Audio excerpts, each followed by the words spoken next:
ज्या लोकांनी चुकीची कामं केलेली आहेत ते जर त्याला घाबरून ते जर त्या राईटेस्ट विचारधारेमध्ये जात असेल, देशाचा, त्यांनी उपभोगलेल्या पदांचा, त्यांनी आत्तापर्यंत जगलेल्या विचारांचा आणि या संविधानाचा अपमान आहे. हट्टानं तो एखादं मंत्रिपद मागून घेतो.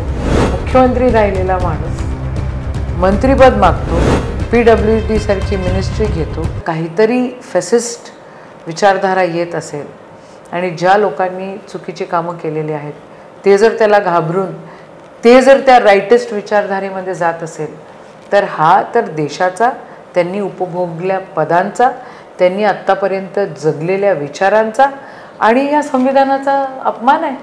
म्हणजे तुम्ही एखादा व्यक्ती इतका स्वार्थी असू शकतो की हट्टानं तो एखादं मंत्रिपद मागून घेतो.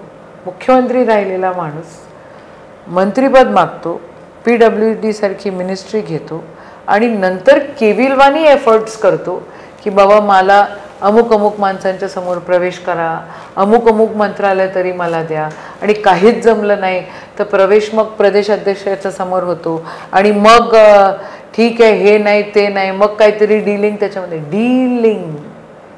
डीलिंगवाले नेते आहे असं स्वतः फडणवीस साहेब म्हटले होते.